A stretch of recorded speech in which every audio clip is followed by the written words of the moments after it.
Previously in episode 14. Means that when we get to the end result in 2027, we'll go from $1.05 to $1.22, which means at 22% increase in 2027 as a consequence of a rebuttal that maybe districts or entities will do in response to the reappraisal plan.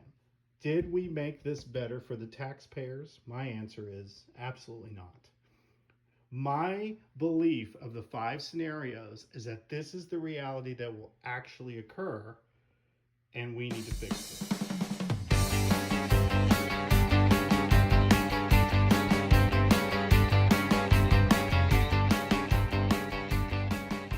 Good afternoon, entities. Happy Memorial Day. It is Monday, May the 26th, 2025.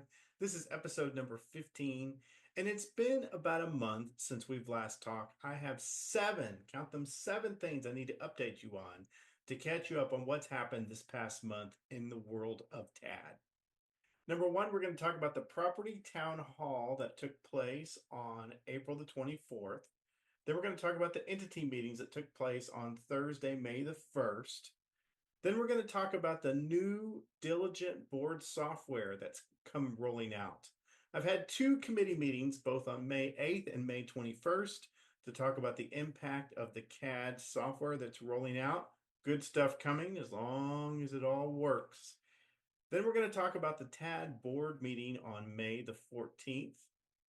Then I'm going to tell you about a new player that's coming onto the field. We're going to talk about the TRWD becoming part of the TAD entity elections. And then finally, we're going to talk about what's next. Taxpayer Family Feud surveys. So let's rewind. Go all the way back to about a month ago. We had on Thursday, April the 24th, Commissioner Alyssa Simmons invited the realtor Chandler Crouch along with TAD board members Wendy Burgess and Gloria Pena to discuss property protests, among other questions, with our chief appraiser, Jodan Bobbitt, and our deputy appraiser, William Durham. It was good Q&A. It was well attended. Chandler did a great job. I think it was very well done, and a lot of questions got asked. Move from there, we had our entity meeting. It's been reset and delayed, but it was a packed room, as you can see. On Thursday, May the 1st, the entities showed up and they discussed 8 topics. They discussed the preliminary estimates. They discussed the calendar dates for certification. They discussed the TNT calculations for worksheets. Number 4, they got an overview of the CAMA conversion. 5, they talked about IP addresses and logon. 6, they talked about the test data and sample exports. And 7, they talked about account number usage. Before 8, they opened it up to Q&A. Good interaction, good attendance by the entities. Then yours truly on Monday, May the 5th, got to go over to the Tarrant County Appraisal District, and I got to test out and help work out the new diligent board software.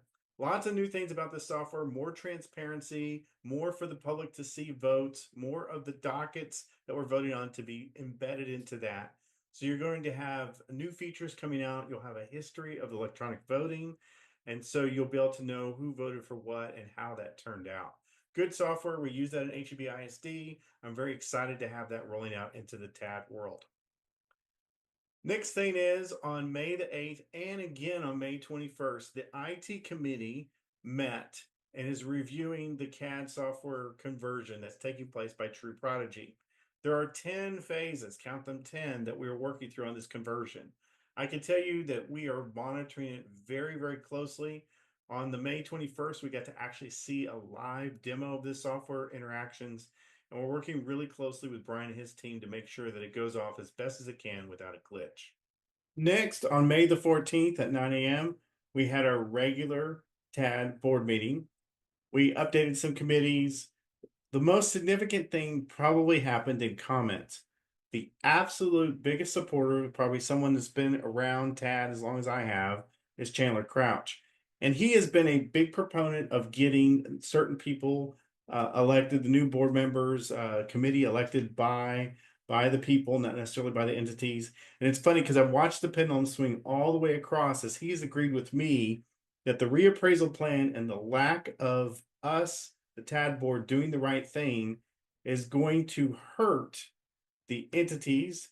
I think it's best for you to hear it yourself. Check it out. 3786 was up for a vote yesterday. It passed the House. This is the House bill that was generated due to the actions of this board. And I think that we are in a very unfortunate position. I have so much to say, 3 minutes will never do it justice, but I'm going to try and hit a couple points here. I'm going to just tell you flat out. I've tried to say a lot of positive things. I'm in favor of every 2 years. I wasn't every 3 years. I made that known. Y'all went to every 2 years. I'm like, rock on. I said, hey, this plan is great, except if we get one of these school districts out of compliance, if they fall below 15% so that their values are at 85.5%, we got to do something about them because they're going to lose a ton of funding. Y'all didn't do anything. Y'all screwed up. Plain and simple. Y'all screwed up. The whole law across the whole state is in jeopardy of being changed. There's a lot of momentum towards that. There are other counties out there that make the every other year system work great because they make reasonable decisions to not make a decision here affect another entity so grossly. It's bad.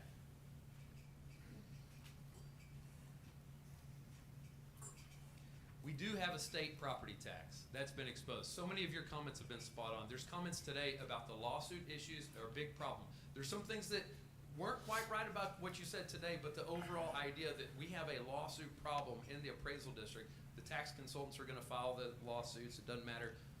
It doesn't matter what you do. It's not because of inaccurate appraisals, because they're incentivized to do that, and it's just the way the law is set up. You're right about that.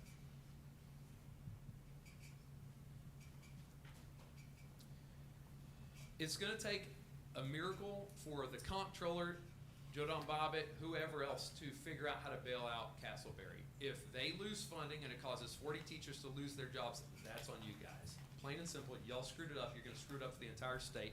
It's a shame. It's great that we sat here and had the conversation about lawsuit issues. It's great that y'all have gone to bat to try and figure out how to make things better for the taxpayer by doing it every other year. So many of these seats are going to get changed because of this. Y'all are going to lose your votes. Other entities, Keller IC had this split issue. What's happening over and over again on these boards is issues that should never be partisanized? I don't know what the word would be. Taken to a partisan issue should never be done that way. And what's going to happen is the Republicans take it and say, this is our issue. When no tax cuts are happening, nobody's spending less money. Nobody's spending less money. If Castleberry misses out on all that money, those citizens still pay the same amount of money. It just goes to the state because we have a state property tax. It's far too complicated to wrap up on Facebook comments or what 3 minutes I have here. Time. Thank you. Appreciate it. Now we're going to come to the crux of today's interesting changes. The TRWD, which you may not know about, stands for the Tarrant Regional Water District. It's the largest of the 7 water districts that are in Tarrant County. And our friend Eric Crowell's been updating and talking to them about the reappraisal plan and how it's affecting them and why they need to get involved. Besides the opportunity to nominate your preferred candidate and have someone who will represent your interests on the board, you would also have the opportunity to provide feedback on the TAD budget in which this district paid just over $170,000 for the 2025 TAD budget year. But most importantly, I believe it adds more transparency to the appraisal district. The more entities that are involved in the process, the more accountable the district becomes to the citizens. I've prepared a packet for you over here.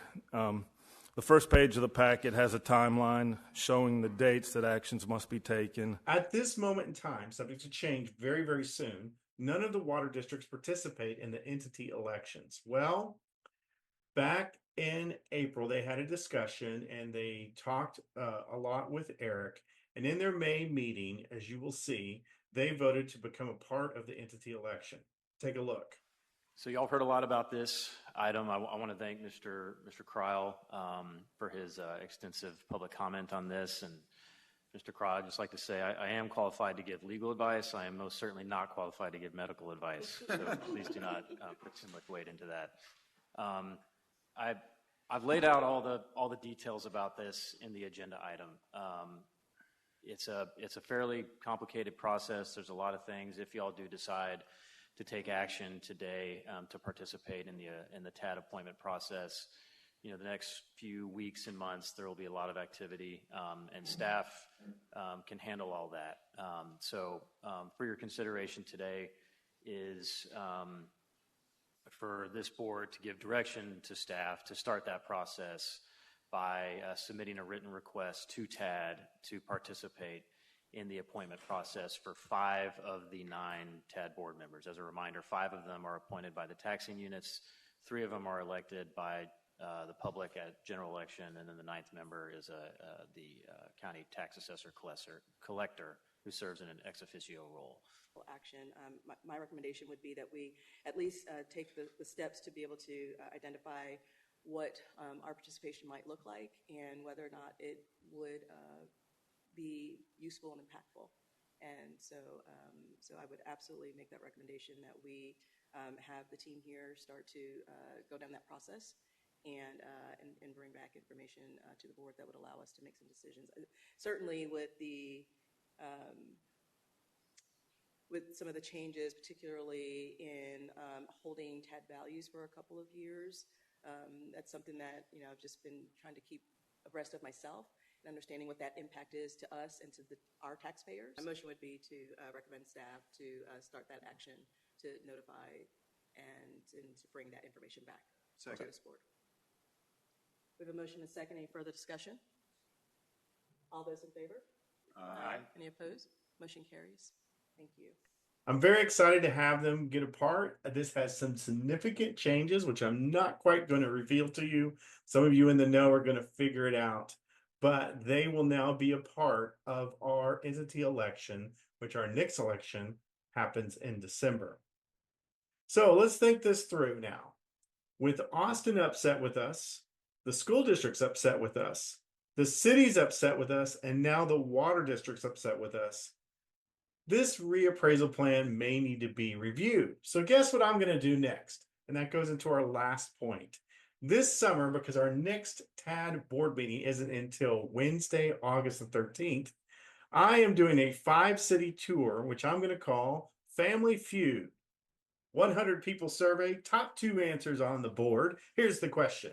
Taxpayers, would you rather have annual appraisals or a taxpayer surprise in 2027? Survey says you'll have to stay tuned for other episodes to find out the results of this very interesting survey. Will the taxpayer summer survey reveal some unspoken truth about the reappraisal plan? Will districts retaliate with the Vader elections in November as predicted by Fred? Will the unspoken significance of the TRWD, what will that mean for the board? Will Fred shave off his goatee? Tune in next month. Same TAD time, same TAD channel.